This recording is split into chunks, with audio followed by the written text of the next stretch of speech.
I just dropped my super expensive new lens and the entire camera body on its ass, and it survived. Is that considered lucky?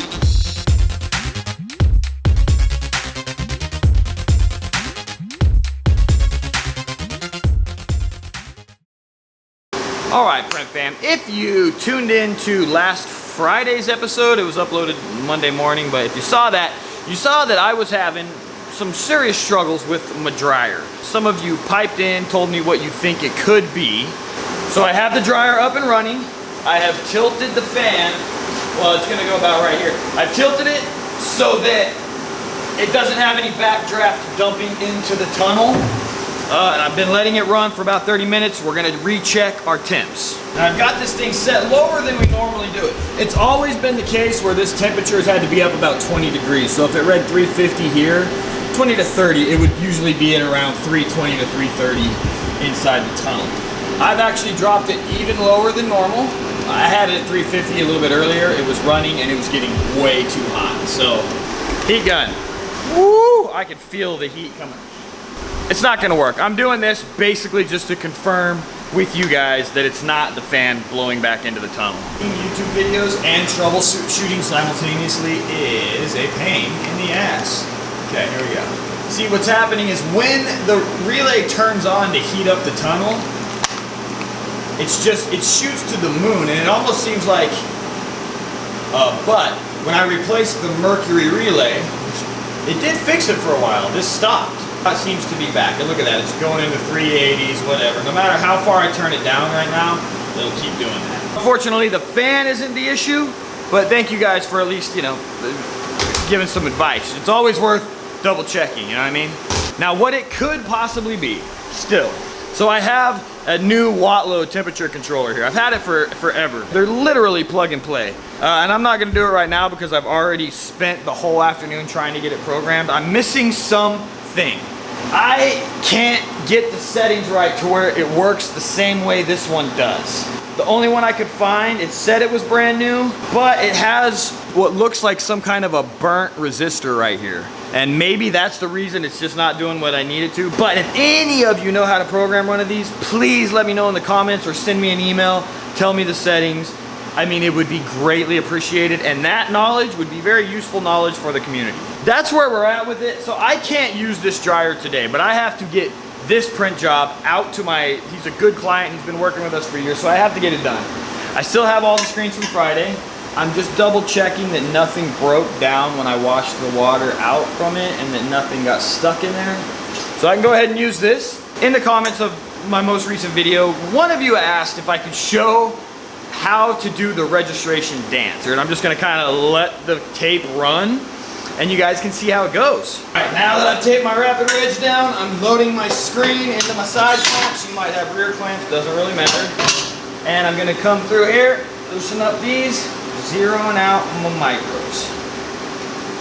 Clamp them back down. And now I'm just gonna basically just get it in there pretty close.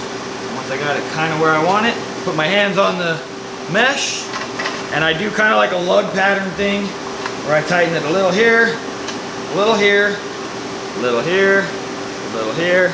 The next thing I'm going to address is my off contact. Now I've already made the adjustments to this because the screen was just in here, but I'm just going to double check my off contact, make sure I got a good amount front to back.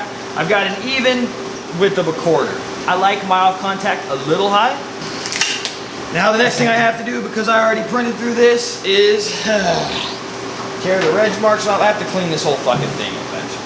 This whole cleaning the screen out thing is the reason I prefer to just get it. I mean, obviously everybody wants to, but I'll spend more time dialing it in the first time because I do not like having to clean the registration marks out and do it again. Can't stand it. Pretty clear. I can work with that. Everything is zeroed out. I've got my screen more or less where I need it to be. Now you could be registering, keep in mind, you don't have to have this rapid reg. You could be registering to a another film, pretty much whatever.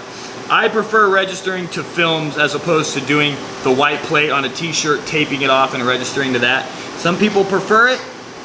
I'm not saying one way is right or wrong. I mean, it kind of comes down to your preference. This is the way that I prefer it, okay?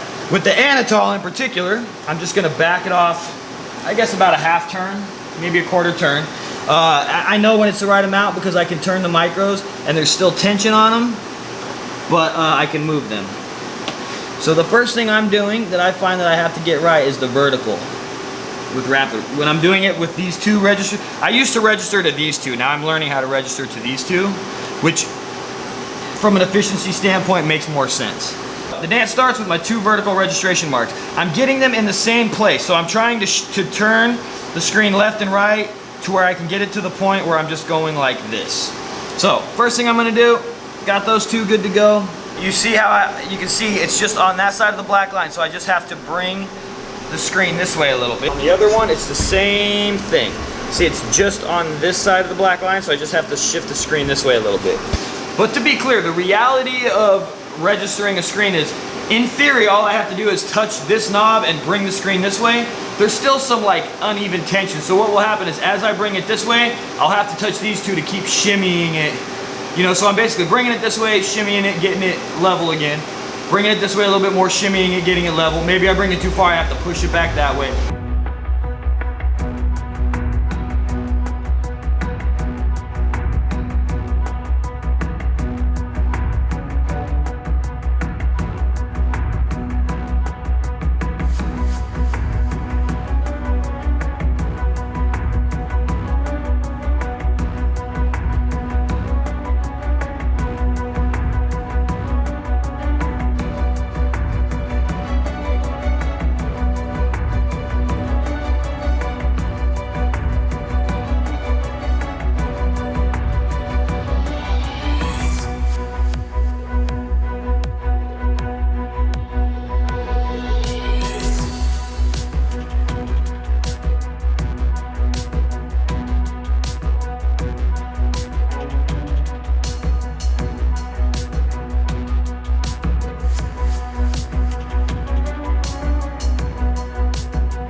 I'm going through it one more time, just double checking my work.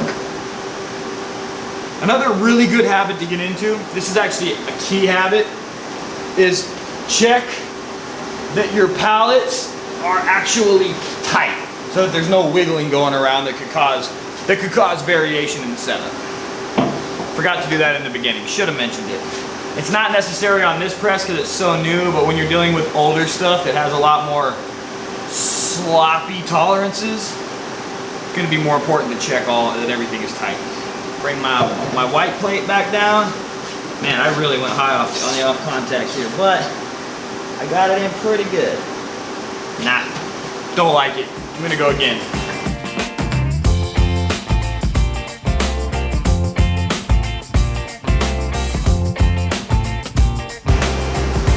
Done. Okay, hopefully that sort of showed the registration dance. I'll continue to try to film and get close-ups of that process.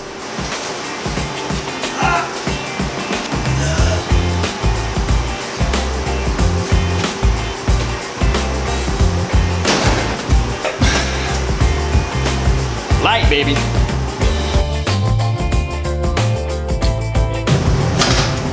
She is always. Are you helping? A little golding through this. Somebody also mentioned that this particular brand from Total Ink Solutions doesn't need an underbase, so that would be cool. I mean, this one's already underbase, but I just want to see first I'm clearing the screen. Huh. Yeah, they ain't lying. That don't need an underbase. Holy shit. This gold is dope. So all that registration nonsense I was just doing, I'm actually gonna... So I'm just gonna tape it all off. Fuck it. I gotta ink these screens up. I'm gonna run some testers through this dryer just to make sure that this thing is gonna cut the cheese. Alright, now while I'm waiting for things to heat up and just whatever, I need to go to the store get some energy drinks. I'll be right back. This is new. Just opened.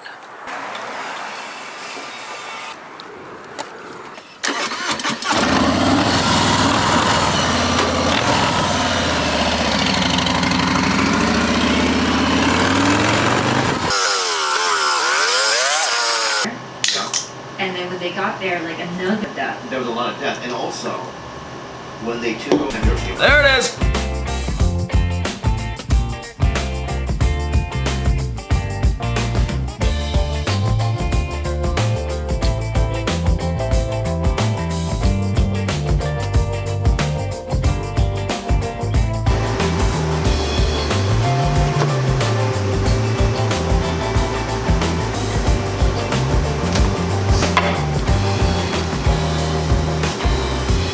Alright, well, I put a bunch of effort out to make sure that it was all in registration, but thanks to the advice of one of you who told me that you didn't need to underbase this, I don't know if you meant this particular gold ink or if you're experienced you don't underbase any shimmer inks, but I didn't underbase this. We're gonna run these things through this, get them cured, get them sent out to my client. I think I'm gonna do like a pre-cure on the flash, just to help this thing along.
Dropped the camera twice today. The second time I dropped it, now it won't turn on. Got one more shirt to go.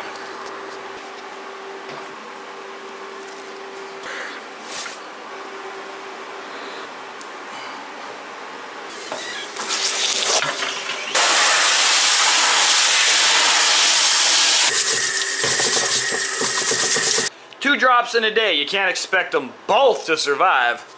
This body is toast. And this lens busted right here.